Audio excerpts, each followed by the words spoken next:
बताओ क्रोध सही है कि गलत है? आप लोग कहते हैं गुस्सा आता है, गुस्सा आता। गुस्सा गलत नहीं होता। आप लोगों को समझ नहीं है इन चीजों की, तो हम क्या करें? क्रोध कभी गलत नहीं होता। लोग कहते हैं बहुत महाराज जी हमारे बेटे को बहुत गुस्सा है, हमारे पति को बड़ा गुस्सा है, हमारी पत्नी को बड़ा गुस्सा। कोई क्रोध गलत नहीं होता। क्रोध गलत कब बन जाता है? आओ मैं आपको समझाऊं। भीष्म पितामह बैठे थे और उनके सामने द्रौपदी के कपड़े उतर रहे थे और भीष्म पितामह को गुस्सा नहीं आ रहा था। बताइए वहां गुस्सा आना चाहिए था कि नहीं? बोलो। पितामह को गुस्सा आना चाहिए ना दुशासन पर? बोलो हाँ। पकड़ के 2 थप्पड़ मारना चाहिए था ना गालों में। मूर्ख क्या करता है? भाभी के कपड़े उतार रहा, 2 थप्पड़ जमाते गाल पर। पितामह को गुस्सा नहीं आया, और पितामह को गुस्सा आ जाता तो यह महाभारत ना होता।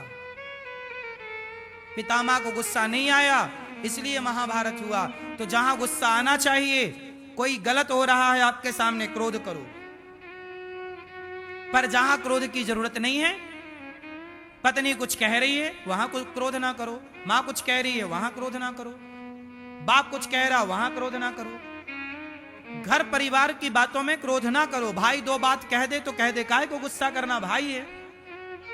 पत्नी आज कुछ कह रही है, कह लेने दो, काहे का गुस्सा? पत्नी है। और आप लोग गुस्सा करते हैं अपनों पे, और बाहर तो बिल्कुल बिल्ली की तरह म्याऊं म्याऊं करते रहते हैं, और घर पे गुस्सा करते हैं। जहां गुस्सा करना चाहिए वहां गुस्सा करना धर्म है। फिजूल में गुस्सा मत करिए। फिजूल का गुस्सा क्यों करना? क्यों मेरी मां? तो बताइए क्रोध सही है कि गलत है? ईश्वर ने जो जो बनाया है सब सही बनाया। आप लोगों ने उसका यूज गलत किया तो आपको गलत लगने लग गई चीजें। जैसे मिसयूज कहते हैं, हाँ या ना?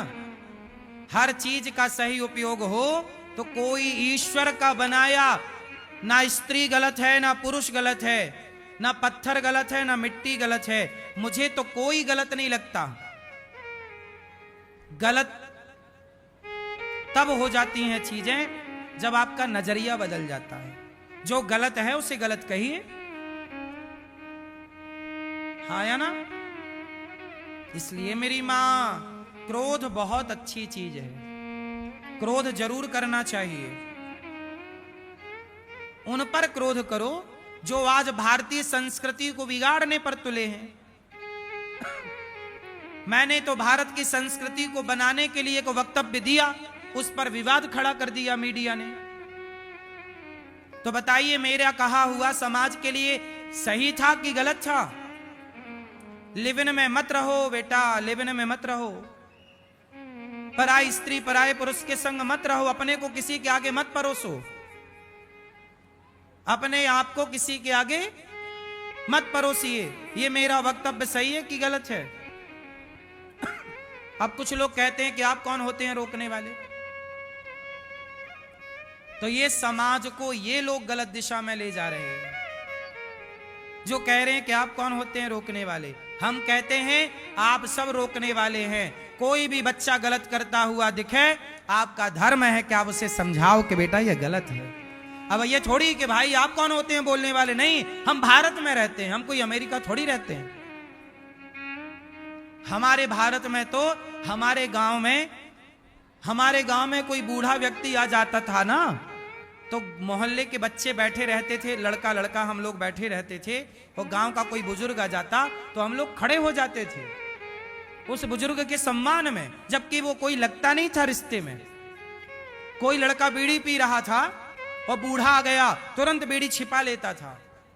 बोलो हाँ, ये दौर किस किस ने देखा है? देखा है ना कि गांव का कोई भी बुजुर्ग हो, उसके सामने गांव का कोई भी लड़का बीड़ी नहीं पीता था। बोलो हाँ, सही है ना? क्योंकि उस बुजुर्ग के प्रति, उस बड़े के प्रति सम्मान था, इज्जत थी। हम इस भारत में रहते हैं जहां बुजुर्गों का सम्मान होता है। ये थोड़ी कि नहीं जी कोई कुछ कर रहा हो, आपको क्या। आज के लड़के तो सिगरेट पी पी के बूढ़ों के मुंह पे धुएं का गुब्बारा फेंक रहे हैं। क्या ये धर्म है? बोलो। ये अमर्यादित है। आप बुजुर्ग हैं तो भले आप मेरे रिश्तेदार नहीं हैं, लेकिन आपका सम्मान करना मेरा धर्म है। यही भारतीय संस्कृति है, यही हमारे संस्कार हैं। और आजकल कुछ मीडिया कहती है कि आप कौन होते हो बोलने वाले। भाई साहब, हम बचपन से यही संस्कार पाए हैं कि गलत को रोकेंगे। कोई भीष्म पितामह की तरह चुप बैठे रहें? होने दो समाज में गलत फिर। इसलिए बोलना चाहिए, आपको भी बोलना चाहिए, हमें भी बोलना चाहिए। हम सब मिलकर बोलेंगे तब ये कचरा साफ होगा। मैया सही है कि नहीं? आप लोग बताओ, बोलना सही है कि गलत है? ये लोग कहते हैं कि कोई माई लाइफ माई चॉइस। आप कौन होते हैं? हम क्या उत्तर दें बताओ फिर?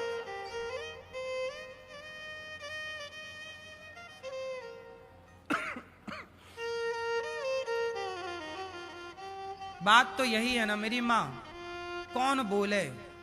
सब लोग डरते हैं कौन बोले, कौन मुंह पच्ची करे, माथा पच्ची करे।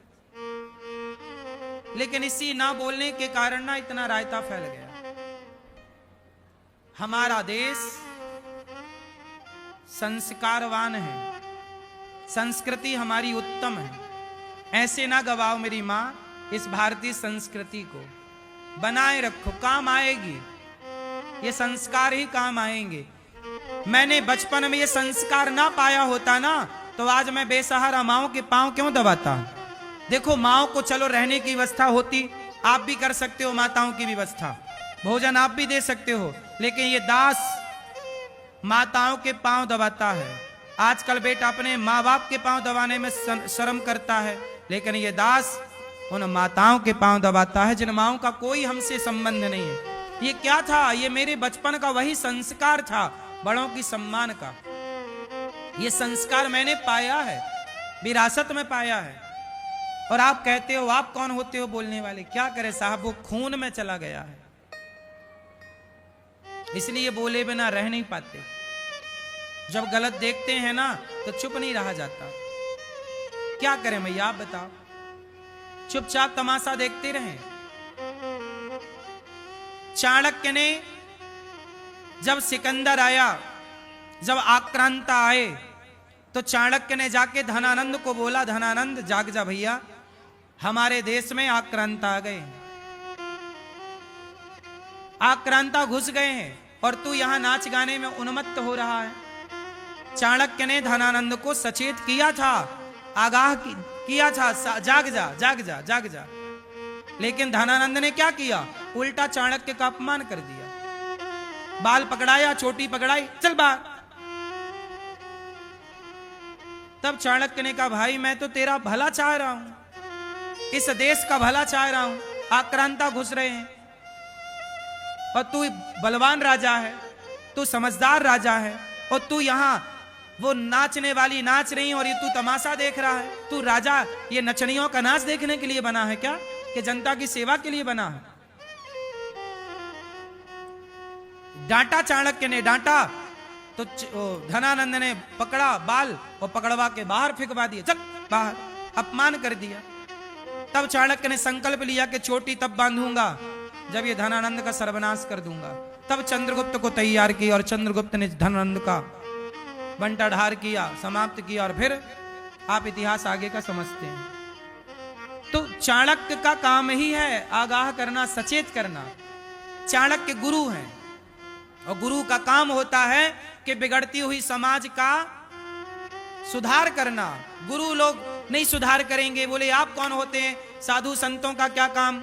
क्यों? साधु संतों का यही काम रहा कि समाज को सही दिशा पर रखना, कोई भटक रहा हो तो उसे रोकना, यही संतों का काम रहा। और हम वही काम कर रहे हैं जो संतों को करना चाहिए। अब इसे कोई स्वीकार करे या ना करे,